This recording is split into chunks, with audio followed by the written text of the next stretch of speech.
Vamos abrir a palavra de Deus em Gênesis capítulo 18. Nós vamos começar no verso 22 e vamos ler Gênesis 19 também.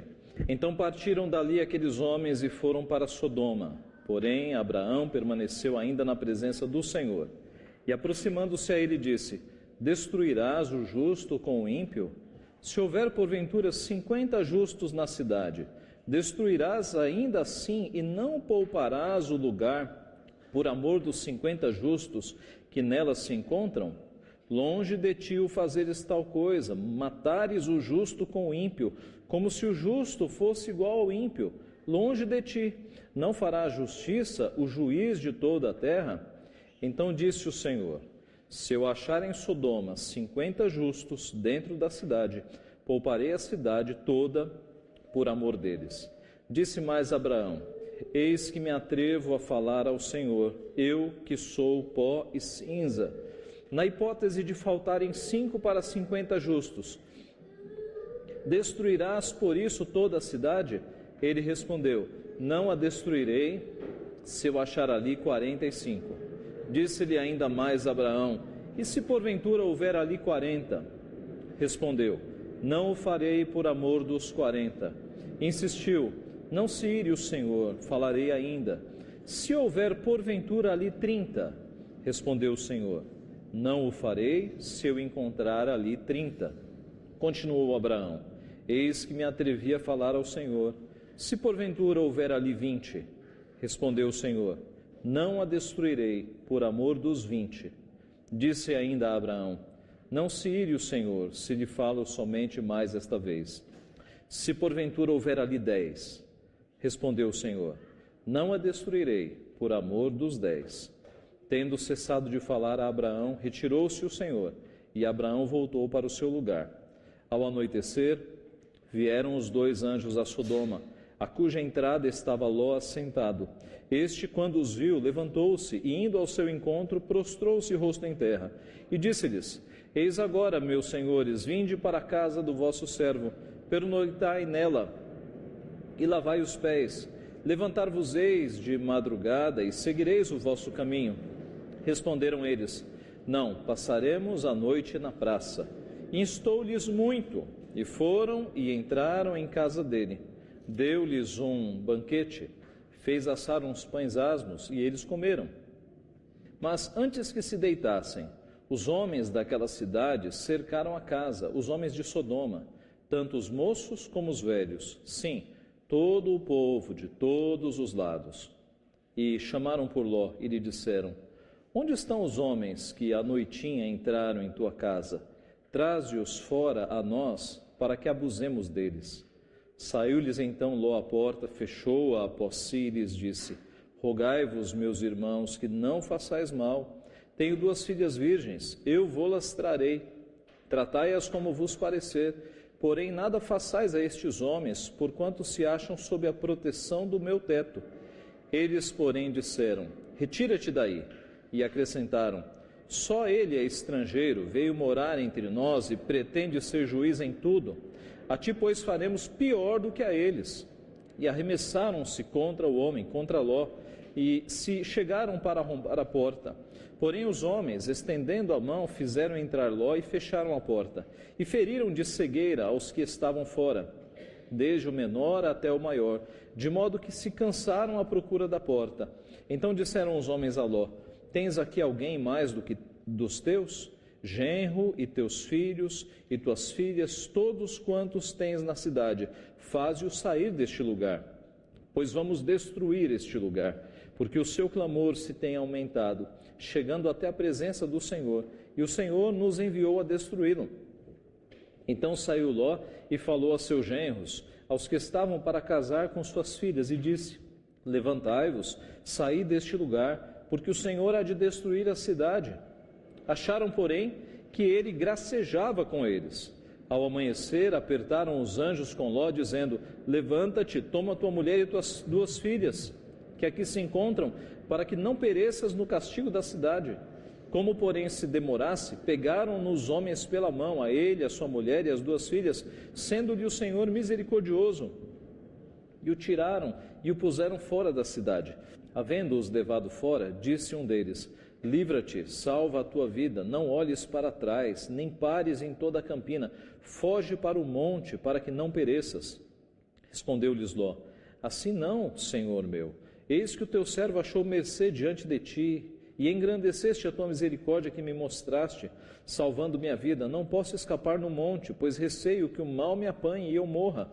Eis aí uma cidade perto, para a qual eu posso fugir, e é pequena.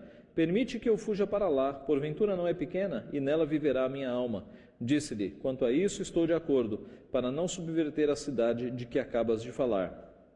Apressa-te, refugia-te nela, pois nada posso fazer enquanto não tiveres chegado lá. Por isso se chamou Zoar o nome da cidade. Saía o sol sobre a terra quando Ló entrou em Zoar. Então fez o Senhor chover enxofre e fogo da parte do Senhor sobre Sodoma e Gomorra, e subverteu aquelas cidades e toda a campina, e todos os moradores das cidades, e o que nascia na terra. E a mulher de Ló olhou para trás, e converteu-se numa estátua de sal. Tendo-se levantado Abraão de madrugada, foi para o lugar onde estivera na presença do Senhor, e olhou para Sodoma e Gomorra, e para toda a terra da campina, e viu que da terra subia fumaça, como a fumarada de uma fornalha. Ao tempo que destruía as cidades da campina, lembrou-se Deus de Abraão, e tirou a Ló do meio das ruínas, quando subverteu as cidades em que Ló habitara. Subiu Ló de Zoar, e habitou no monte, ele e as suas 2 filhas, porque receavam permanecer em Zoar, e habitou numa caverna, e com ele as 2 filhas. Então a primogênita disse à mais moça: nosso pai está velho, e não há homem na terra que venha unir-se conosco, segundo o costume de toda a terra. Vem, façamo-lo beber vinho, deitemo-nos com ele e conservemos a descendência de nosso pai. Naquela noite, pois, deram a beber vinho a seu pai, e entrando a primogênita se deitou com ele, sem que ele o notasse, nem quando ela se deitou, nem quando se levantou. No dia seguinte disse a primogênita mais nova: deitei-me ontem à noite com meu pai. Demo-lhes a beber vinho também esta noite. Entra e deita-te com ele, para que preservemos a descendência de nosso pai. De novo, pois, deram aquela noite a beber vinho a seu pai. E entrando a mais nova se deitou com ele, sem que ele o notasse, nem quando ela se deitou, nem quando se levantou. E assim as 2 filhas de Ló conceberam do próprio pai. A primogênita deu à luz um filho e lhe chamou Moabe, e é o pai dos moabitas até o dia de hoje. A mais nova também deu à luz um filho, e lhe chamou Ben-Ami, e é o pai dos filhos de Amon, até ao dia de hoje. Vamos orar? Pai Santo, Deus bendito, mais uma vez nós estamos diante da Tua santa palavra, pequenos, porque somos pecadores, porque somos, ó Pai, acusados de tantas coisas que a Tua palavra condena e que o Senhor odeia. Mas é nos méritos de Cristo, Pai, lavados com o sangue dele, remidos pelo seu sacrifício na cruz e recebendo o perdão de Ti, que nós nos apresentamos, com os corações desejosos de ouvir a Tua voz mais uma vez. Conscientes, Pai, de que sem Ti nós nada somos, nada podemos fazer, a nossa mente é pequena, o nosso entendimento é distorcido, mas, ó Pai, totalmente dependentes do Teu Santo Espírito, aquele que ilumina a nossa mente para que entendamos a Tua palavra, e aquele que aplica a Tua palavra ao nosso coração. É que nós Te pedimos, Pai, fala ao nosso coração nesta noite. O Senhor conhece cada um de nós, o Senhor conhece cada um que entrou nestas portas, e sabemos o Senhor tem a falar a cada um de nós, em cada dificuldade, em cada pecado, em cada orientação que nós devamos receber nesta noite. Supera, portanto, Pai, a limitação daquele que fala, supera a limitação daqueles que ouvem. Abençoa-nos, Pai, soberanamente e sobrenaturalmente, com Teu Santo Espírito, falando ao nosso coração, atingindo exatamente aquilo que nós precisamos ouvir, corrigindo os nossos atos, as nossas falhas, para que, corrigidos por Ti, nós tenhamos uma vida que Te agrade, Pai. Fala conosco, é o que nós pedimos em nome de Jesus. Amém. Me diga, por favor, de que lugar eu estou falando? Neste lugar, a maioria das pessoas não teme a Deus. Gênesis 13:13. Neste lugar as pessoas não têm vergonha dos seus pecados e não fazem esforços para encobrir os seus pecados. Isaías 3:9. Neste lugar o adultério é cometido em grande escala. Jeremias 23:14. Neste lugar as pessoas andam e vivem em total falsidade. Jeremias 23:14. Neste lugar os criminosos e os malfeitores têm grande poder, conforme Jeremias 23:14. Neste lugar a elite dominante é altamente soberba e orgulhosa. Ezequiel 16:49. Neste lugar, para alguns, a fartura de pão, a prosperidade, a tranquilidade, mas para a maioria das pessoas, a pobreza e a necessidade. Ezequiel 16:49. Neste lugar, a prostituição ou o sexo fora do casamento é incentivado e grande parte do povo pratica a prostituição. Judas 1:7.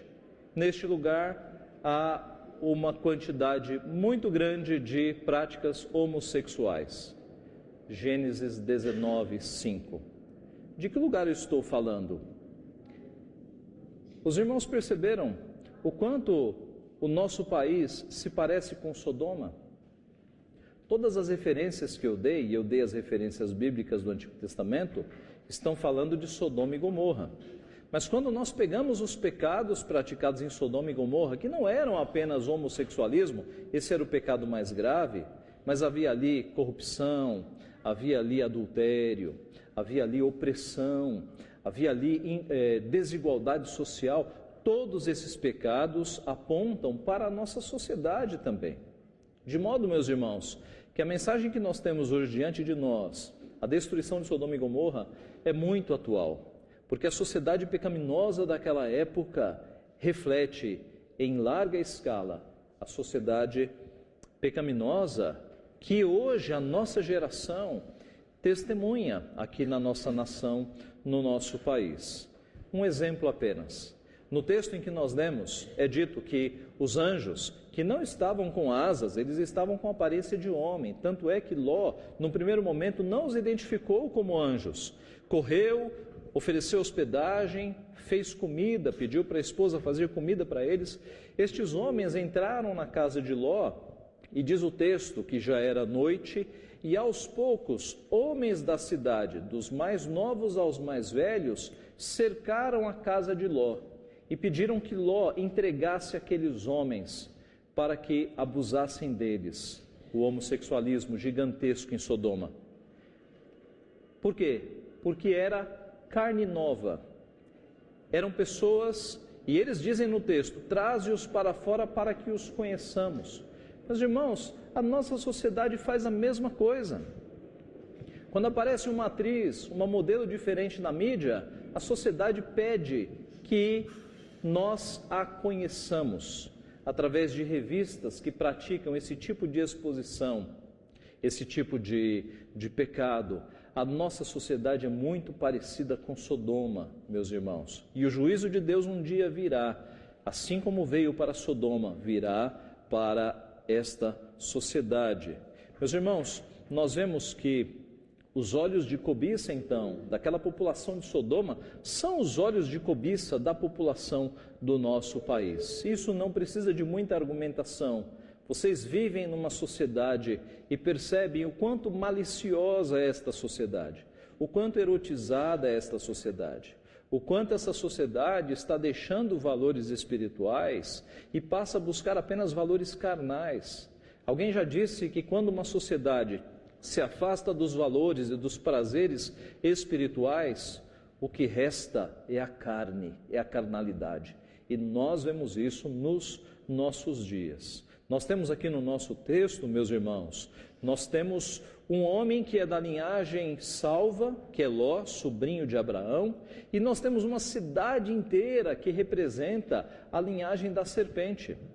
Ló era sobrinho de Abraão, que era descendente de Sem, por onde passava a linhagem messiânica. Esta cidade era uma cidade de cananeus, descendentes de Canaã, que era filho de Cã, que recebeu uma maldição por ter desrespeitado e desmoralizado o seu pai.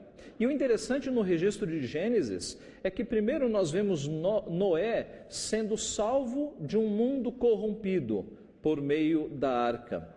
Depois nós vemos Abraão sendo salvo por Deus e tirado de um mundo de idolatria. E agora nós vemos Deus livrando a Ló de um mundo de imoralidade. É sempre Deus alcançando os seus servos com a sua graça e tirando-os da corrupção e salvando-os da perdição. No capítulo 18 que nós lemos, nós vemos Abraão intercedendo para que Deus poupe os justos de Sodoma. E Abraão começa dizendo: Senhor, o Senhor que é o juiz de toda a terra, o Senhor vai matar pessoas inocentes. Se tiverem 50 justos em Sodoma, o Senhor vai destruir a cidade inteira, tendo ali 50 justos. E a resposta de Deus, que fala por meio de um anjo, uma teofania, é um anjo que é o próprio Deus, é a seguinte: se tiver 50 justos nesta cidade, por amor dos 50 eu poupo a cidade. E eles estão caminhando, eles estão numa caminhada até a cidade. E Abraão se atreve a perguntar: mas e se tiver 45? E Deus responde: eu poupo. E se tiver 40? Eu poupo. E se tiver 30? Por amor dos 30 eu não destruo a cidade. E se tiver 20? Eu não destruo. E se tiver 10? E a última resposta de Deus: se tiver 10 justos naquela cidade, eu não vou destruir a cidade. Meus irmãos, não havia nem 10 justos naquela cidade. E aí nós temos um paralelo justamente com a época de Noé, de que no mundo inteiro só houve uma família que se salvou. Eis que aqui numa cidade inteira só havia 4 pessoas que podiam se salvar, não havia 10. Agora, essas 4 pessoas, meus irmãos, que são tidas aqui como justas porque se salvam, elas têm graves problemas. Que tipo de justos eram estes 4 que foram salvos ali da cidade de Sodoma? Nós vamos analisar exatamente isso. Que tipo de justos nós tínhamos ali? Primeiro, nós tínhamos ali um justo que não se corrompeu, chamado Ló. Em Sodoma estava então o sobrinho de Abraão, de nome Ló. E ele é exemplo de um justo que vivendo numa sociedade perversa como era aquela, ele não se corrompeu, ele manteve-se firme. Nós vemos algumas qualidades importantes em Ló. Veja o texto da sua Bíblia, em Gênesis 19, versículo 1. Nós encontramos em Ló hospitalidade, que era uma virtude muito forte naquela época. O texto diz que ao anoitecer vieram os 2 anjos a Sodoma, a cuja entrada estava Ló assentado. Este, quando os viu, levantou-se e, indo ao seu encontro, prostrou-se rosto em terra. E disse-lhes: eis agora, meus senhores, vinde para a casa de vosso servo, pernoitai nela, lavai os pés, levantar-vos-eis de madrugada e seguireis o vosso caminho. Responderam eles: não, passaremos a noite na praça. A hospitalidade era uma virtude.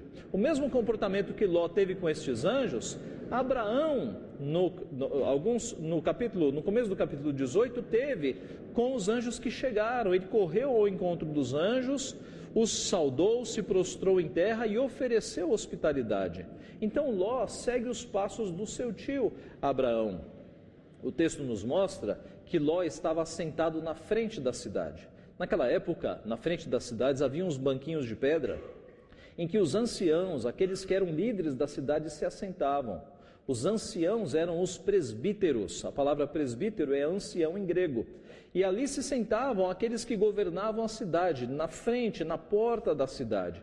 O que mostra que Ló, embora tivesse chegado como um estrangeiro, porque ele não era sodomita, ele não era de Sodoma, aos poucos ele foi ganhando posição, até tornar-se um dos líderes da cidade. Se você se lembrar, a primeira residência que Ló teve foi em tendas fora da cidade.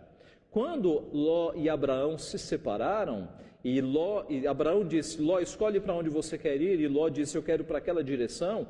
Ele foi construindo tendas fora da cidade, mas o tempo se passou e aqui nós temos Ló já dentro da cidade, morando ali com a sua família. Quando Ló se separou de Abraão, ele era solteiro, E agora nós o encontramos casado com 2 filhas. É a ideia de que ele entrou na cidade, arrumou o casamento com uma mulher que havia nascido em Sodoma e teve 2 filhas nesta cidade. Mas note a hospitalidade de Ló. A hospitalidade aqui, meus irmãos, é uma virtude contemplada na Bíblia. O escritor aos Hebreus disse que alguns, sem saber, hospedaram anjos por conta de sua hospitalidade. Esses alguns são exatamente Ló e Abraão, que num primeiro momento não sabiam que eram anjos e acabaram os hospedando. Ló tinha esta característica. No versículo 3, nós vemos o cuidado de Ló para com o próximo. Os anjos disseram: não, nós vamos ficar na praça. E Ló sabia o perigo que era aquela cidade, para alguém ficar à noite na praça. Verso 3, instou-lhes muito, e foram e entraram na casa dele. Ló foi tão insistente quanto aos perigos de ficar naquela praça, e na sequência nós vemos quais eram os perigos, que os anjos aceitaram e foram para a casa de Ló.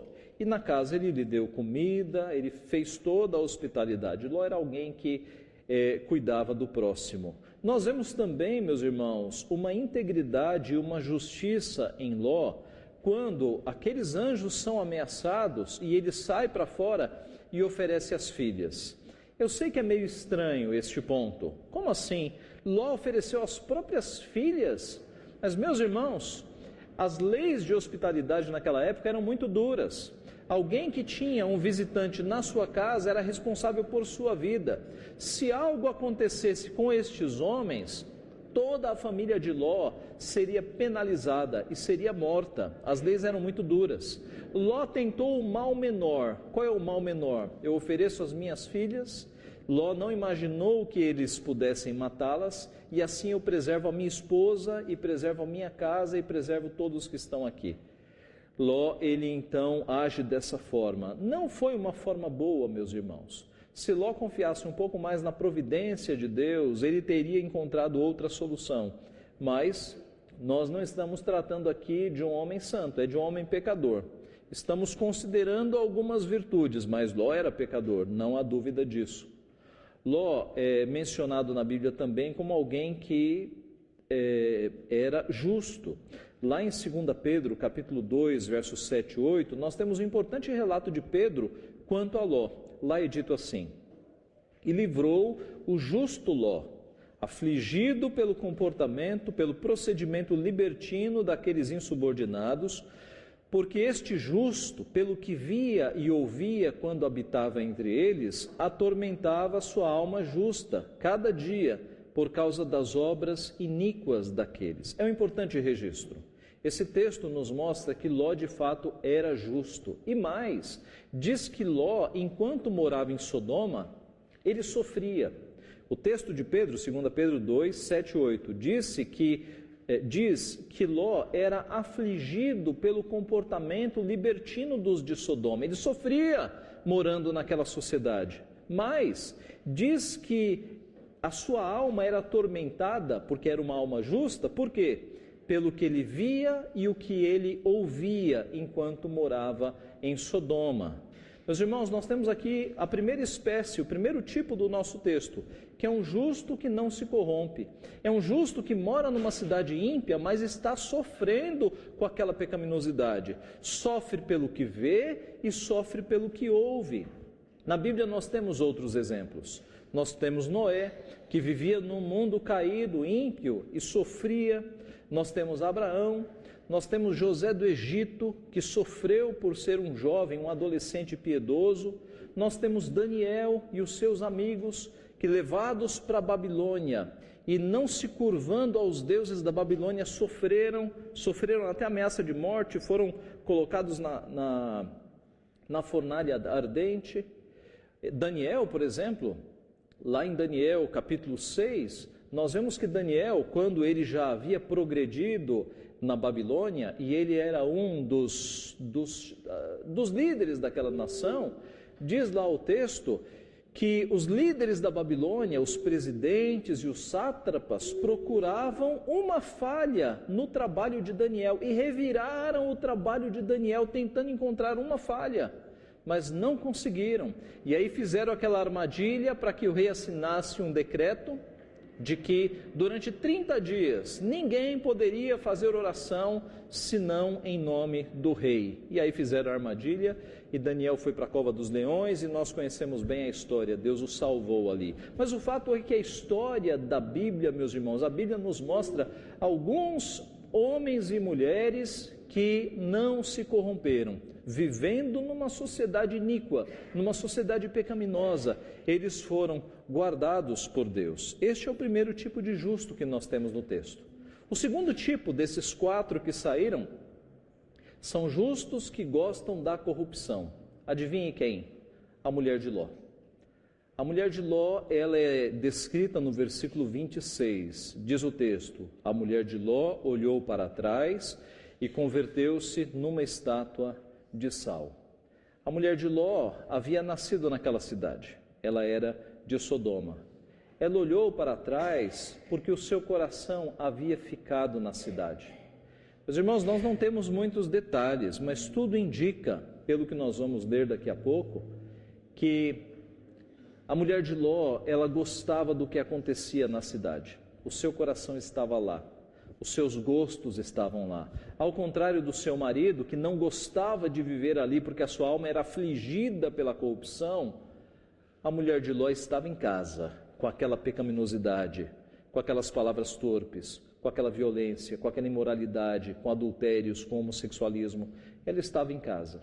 Tanto é que mesmo com a ordem dos anjos, para eles não olharem para trás, no meio do caminho, a mulher de Ló olha e se transforma numa estátua de sal. É bem conhecida a informação turística de que quando você vai para Israel e você vai visitar lá o Mar Morto, e você tem ali uma salinidade gigantesca, ao ponto das pessoas deitarem na água e não afundarem de tanto sal que existe na água, muitos estudiosos creem que aquela região foi justamente a região de Sodoma e Gomorra, por conta do enxofre que é encontrado ali. Foi uma região que Deus mandou descer fogo do céu e acabou. E por isso ficou uma região com tanto sal, tão imprópria para as plantações. E o texto nos mostra então que Deus puniu imediatamente a esposa de Ló, quando ela olhou para trás, mostrando que já estava com saudades dos hábitos daquela cidade. Nosso Senhor Jesus Cristo usa a mulher de Ló como exemplo. Em Lucas 17, 32 e 33, lá ele diz assim: lembrai-vos da mulher de Ló.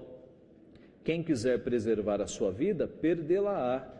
E quem a perder, de fato, a salvará. A mulher de Ló é usada pelo nosso Senhor Jesus Cristo para mostrar que há coisas neste mundo que não valem a pena. Se nós quisermos salvar a nossa vida, nós temos que nos desligar das coisas que não conduzem a Deus. Se nós queremos achar vida eterna, nós devemos, de fato, nos desligar das coisas deste mundo. Mas se, pelo contrário, o nosso coração abraçar essa Sodoma, essa Babilônia, essa terra com suas carnalidades e seus pecados, aí nós perderemos a nossa alma. É o ensino do nosso Senhor Jesus. Nosso Senhor Jesus também disse: ninguém que tendo posto a mão no arado, olha para trás, é apto para o reino de Deus. Olhar para trás não é para cristão. Olhar para a sua vida de pecados, para as imoralidades, isso não é para ser feito. Nós temos que ter o comportamento de Ló, que estava no mundo sofrendo por conta da sua pecaminosidade. Meus irmãos, outros personagens bíblicos demonstraram esse coração inclinado ao pecado. Davi, por exemplo, no episódio de Batseba. Salomão, por conta das suas muitas esposas, diz o texto, que o seu coração se desviou para a idolatria. Salomão acabou deixando o Deus verdadeiro de lado e buscando outros deuses. Nós cremos que no final da vida Salomão voltou, mas houve um bom período em que o seu coração buscou coisas que não eram de Deus. Ananias e Safira, pelo amor ao dinheiro, eles se corromperam. Então, meus irmãos, a Bíblia mostra que há o perigo de justos, por amor a coisas que não são de Deus, se corromperem. Eis que nós temos o exemplo aqui. Não podemos servir a dois senhores. Justos que estão dispostos a sair de Sodoma, mas que têm o coração preso em Sodoma, que olham para trás. Não é isso que Deus quer de nós. Meus irmãos, muitos evangélicos nos nossos dias, muitos crentes estão agindo assim. Estão com o corpo na igreja, mas com o coração no mundo. Estão presentes na igreja, mas buscando as corrupções do mundo. Justos que gostam de corrupção. Moody, um evangelista do passado, ele disse que o lugar do navio é no mar, mas Deus ajude o navio se o mar entrar dentro dele. Moody está querendo falar de mundanismo. O lugar do crente é no mundo. Nosso Senhor Jesus disse que Ele orava para que no mundo nós tivéssemos as bênçãos de Deus. Cristo nunca orou para que nós saíssemos do mundo. Então o nosso lugar é na sociedade, é como sal e como luz. Mas o perigo é quando o mundo entra na igreja, com as suas práticas, com seus pecados, com o seu entretenimento. É nesse sentido que Moody estava falando. O mundanismo, meus irmãos, é uma ameaça real. Hoje você tem muitos crentes que não vivem como crentes, não se vestem mais como crentes. Pastor, tem roupa de crente? Tem sim, roupa que não conduz à sensualidade. Tem muito crente que não se veste mais decentemente. Tem muito crente frequentando lugares que não deveria frequentar. Tem muitos crentes agindo como agem aqueles que não têm nenhum compromisso e nenhum anseio por Deus. É o mundanismo. Sabe qual é o melhor? Qual é o contrário disso e é o esperado? É que você tenha uma apresentação na sociedade, um vocabulário, um comportamento que as pessoas olhem para você e falem: olha, aquela menina ali é crente, olha como ela fala, olha o seu comportamento, olha, aquele rapaz lá do setor tal é crente, ele é diferente. Nós somos chamados, meus irmãos, não é para ser iguais ao mundo, pelo contrário, nós somos chamados para sermos diferentes. E nós temos Deus agindo na nossa vida para que nós sejamos de fato diferentes. O texto mostra a mulher de Ló. Ela foi classificada como justa, mas era uma justa que estava com o coração lá no pecado. A palavra de Deus nos diz em Tiago 4,4: infiéis, não compreendeis que a amizade do mundo é inimiga de Deus? Aquele, pois, que quiser ser amigo do mundo, constitui-se inimigo de Deus.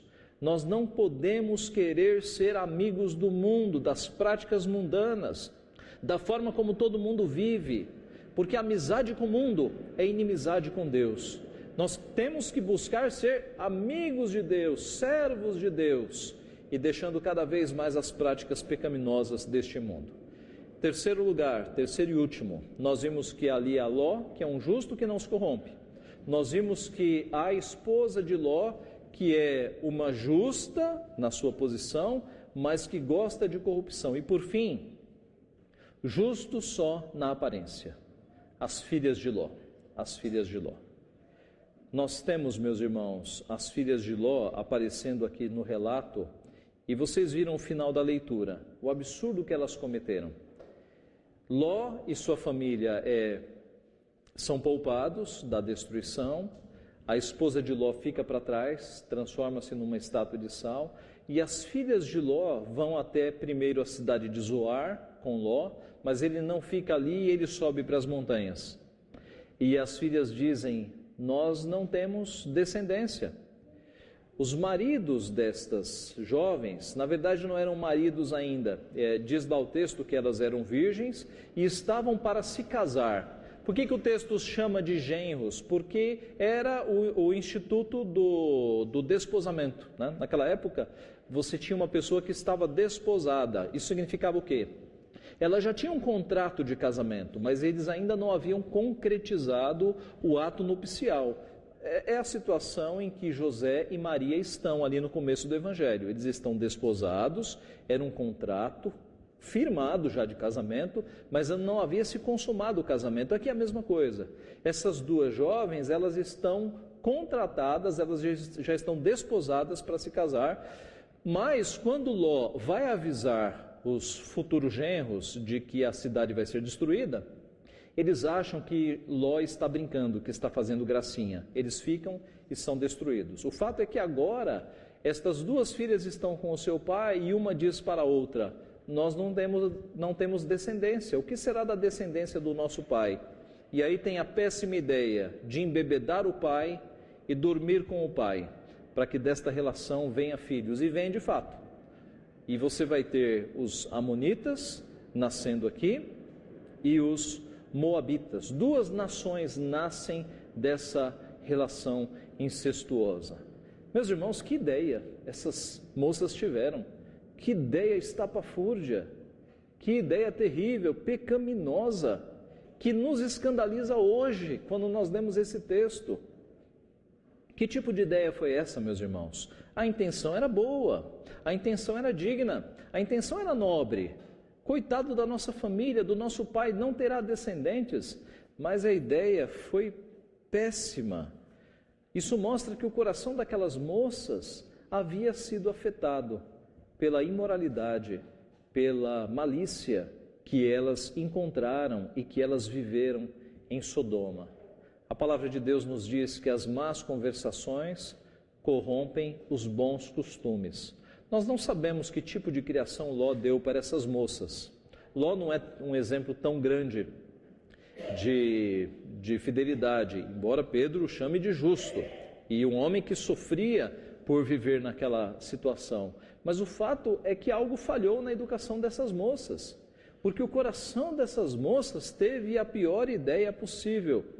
A relação incestuosa era completamente condenada, meus irmãos, pela lei de Moisés, pela lei de Deus. Era uma preocupação justa, mas uma ideia péssima. Estas jovens representam muitos crentes dos nossos dias, que às vezes têm ideias boas, têm ideias justas, mas fazem o pior procedimento possível. Há crentes que querem pregar o Evangelho e aí fazem uma rádio pirata, uma rádio que infringe as leis do país. Há crentes que querem crescer no conhecimento e vão se apropriar de material pirata. Há crentes que querem pregar o Evangelho e pregam de uma forma totalmente inconveniente. Há crentes que querem manter a sua família, mas com trabalhos que Deus não aprova, com ilegalidades, com mentira, com tipo de procedimento que Deus não aprova. Há crentes que querem estabelecer uma família, mas não com as pessoas que Deus quer que a família seja estabelecida, mas com pessoas e com relacionamentos que Deus não aprova.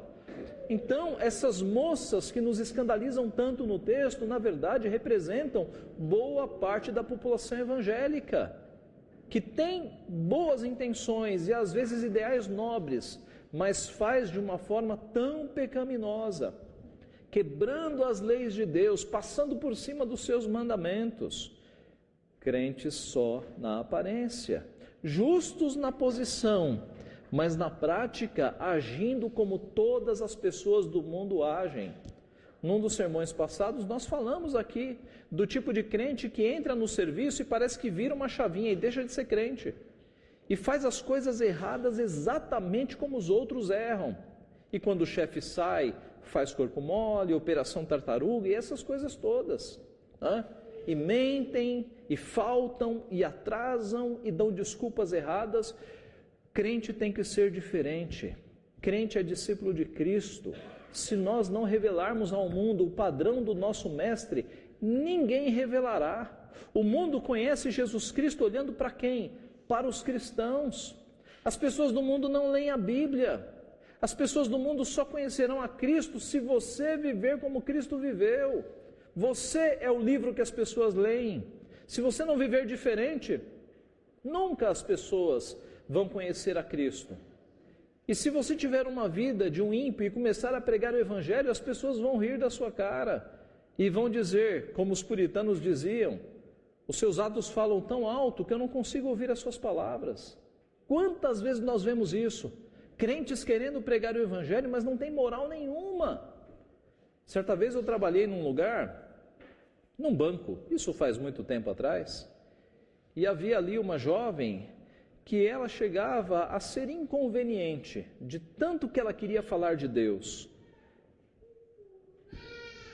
O nosso horário de entrada no banco era às 9 da manhã, eis que essa jovem todos os dias chegava às 9h50. todos os dias, 50 minutos atrasada, todos os dias, todos os dias. E quando ela chegava, eu via os não crentes, um olhando para o outro e dando uma risadinha, como que se dissessem: olha aí a crente, aquela que fala tanto de Deus, olha que horas que ela chega no trabalho. Meus irmãos, o comportamento de crentes deve fazer com que as pessoas se lembrem de Cristo, na nossa forma de agir, nos nossos compromissos, na nossa forma de trabalhar com excelência, servindo ao Mestre, nas coisas que nós falamos e nas coisas que nós não falamos. De vez em quando, alguns pastores evangélicos apontam na mídia como que se fossem os representantes dos evangélicos. O problema é que eles não se parecem com Cristo de jeito nenhum. Falam com dureza, com rispidez, não têm freios na língua, agem como que se fossem os donos da verdade, não têm gentileza, não têm mansidão. A palavra de Deus nos diz: se alguém se acha sábio, mostre em mansidão de sabedoria. E alguns, eu repito, alguns líderes que despontam na mídia, querendo ser os representantes dos evangélicos, não se parecem com Cristo de jeito nenhum. A mensagem parece cristã, mas o comportamento depõe toda a mensagem. Assim, meus irmãos, isso não pode acontecer conosco. Você tem que ser encontrado lá no seu trabalho, na sua vizinhança, na sua família, como um discípulo de Cristo, como alguém que vive num mundo corrompido, mas continua seguindo as ordens do seu mestre, revelando ao mundo a imagem do seu mestre. Concluindo, meus irmãos, certa vez o evangelista Billy Graham disse num sermão o seguinte: se Deus não trouxer julgamento sobre os Estados Unidos da América, Ele terá de pedir desculpas a Sodoma e a Gomorra. Se Deus não trouxer julgamento sobre os Estados Unidos da América, Ele terá que pedir desculpas a Sodoma e a Gomorra. Por que Billy Graham fez essa análise?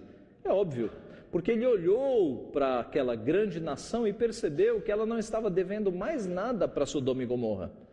Será que podemos dizer o mesmo do Brasil? Podemos, não tenho dúvida, não tenho dúvida. Mas falar em Brasil, meus irmãos, é muito grande. Vamos falar da nossa vida, vamos falar de nós. Nós vimos aqui nesta noite, rapidamente, 3 tipos de justo. O justo que não se corrompe, o justo que está com o coração lá no pecado, e justo apenas na aparência. Com qual deles você acha, fazendo uma análise da sua vida, você mais está parecendo? Você está parecendo com Ló, que no seu dia a dia andava com Deus e sofria vivendo num mundo pecaminoso? Em termos práticos, você sofre alguma vez na semana por conta dos seus pecados? Ou por conta dos pecados que te rodeiam? Quando os seus colegas na escola, no trabalho, começam a falar muito palavrão, para você é tranquilo? Quando eles começam a falar das questões carnais, das pessoas com quem eles saíram ou não saíram, você sofre com esse tipo de relato pecaminoso? Ou você está em casa nesse ambiente? Será que você se enquadra no perfil daquele homem e daquela mulher que, chamados por Deus, mas vivendo num mundo corrompido, estão sofrendo enquanto vivem neste mundo, justos que não se corrompem? Você sente que este lugar não é para você, que você está aqui apenas de passagem, que o lugar que você almeja é a Jerusalém celestial? Você sente que você é um forasteiro? Ou você acha que você está em casa? Pode armar a rede, pode armar um local para você ficar, que você está totalmente em casa neste mundo pecaminoso? Ou você é como a mulher de Ló, você está na igreja, mas o seu coração está no mundo, seu coração está nas festas, nos bailes, nos vícios, na carnalidade. O seu coração está junto com aquelas pessoas que fazem coisas que não agradam a Deus, e você está totalmente à vontade nesse meio. Mulher de Ló, mulher de Ló. Ou você é como as filhas de Ló, estavam no povo de Deus, mas até com algumas intenções nobres, mas fazendo exatamente o que os ímpios faziam. Você tem até ideias e anseios de igreja, mas na prática, na execução, você vai lá e faz errado. E quebra os mandamentos de Deus, e quebra a palavra de Deus. Você se identifica com qual grupo? Com quem você se identifica nesta noite? Meus irmãos, nosso Senhor Jesus Cristo é aquele que tem o caminho para a salvação, para a vida eterna. E a vontade do nosso Senhor Jesus é que nós vivamos em santidade. A vontade do nosso Senhor Jesus é que nós sejamos como Ló. Ele não era santo, mas ele é descrito na Bíblia como um justo. A vontade de Deus é que nós vivamos neste mundo, mas sem nos conformarmos com este mundo. Que nós vivamos neste mundo, mas buscando forças em Deus e não nas coisas deste mundo. Que nós vivamos neste mundo, mas não com amizade com o mundo, mas com amizade com Deus. Que nós vivamos neste mundo não nos conformando, não tomando a forma do mundo, mas sendo transformados pela renovação da nossa mente, com o Espírito Santo agindo em nós. Não se conforme em ser como a mulher de Ló e nem com as suas filhas. Busque o padrão de ter um relacionamento com Deus de tanta santidade que as coisas mundanas comecem a te incomodar. É isso que nós devemos buscar como filhos de Deus, como discípulos do nosso Senhor Jesus Cristo. Que Deus então nos abençoe, meus irmãos. O desfecho da história é muito trágico. Aquelas cidades são dizimadas. Tirando os 4 que saíram, todos morreram naquela cidade. Esse evento aponta para o futuro. Haverá um dia em que Deus julgará todas as pessoas, julgará os seus pensamentos, as suas palavras e as suas ações. E a pena, a punição para aqueles que não estiverem em Cristo será pior do que foi para Sodoma e Gomorra, muito pior. O fogo de Sodoma e Gomorra deve ter durado algumas horas. O fogo que a Bíblia aponta é um fogo que não se extingue nunca, que é a punição eterna. Se você está aqui nesta noite e se identificou com os moradores de Sodoma, com a sua carnalidade, ou se identificou com a mulher de Ló, com o coração lá nas trevas, ou se identificou com as filhas de Ló, saiba que Cristo tem restauração para a sua vida. A palavra de Deus diz que Cristo faz novas todas as coisas. Eis que tudo se fez novo, as coisas velhas ficaram para trás. Há muitos anos atrás eu vi uma reportagem, na maior rede de televisão que nós temos, um repórter foi no Nordeste entrevistar prostitutas, menores de idade. E eu me lembro que ele entrevistou uma prostituta menor de idade, muito novinha, desgraçada pela vida. E ele perguntou, o que você gostaria, se você pudesse mudar algo na sua vida? E ela disse, eu gostaria de nascer de novo. E eu pensei, é possível. Puxa, se um crente alcançar essa menina, como é possível nascer de novo? Deus nos apresenta a possibilidade de nós apagarmos o passado, de nós nascermos de novo. Eis que tudo se fez novo, as coisas velhas ficaram para trás. Se você tem uma vida de coisas erradas, de coisas que Deus odeia, de pecaminosidade, tais quais as que nós citamos aqui no texto, saiba que Cristo faz novas todas as coisas. Cristo apaga os seus pecados e te dá uma nova vida, e te dá salvação, reconstrói a tua história, para que você tenha uma vida agora andando nos seus caminhos, uma vida de luz, uma vida manifestando as obras de Deus, a fim de que as pessoas olhem para você e glorifiquem a Deus. Cristo nos dá este novo começo. Este novo começo se chama conversão. Que Deus então assim nos abençoe. Amém. O sucesso toca aqui.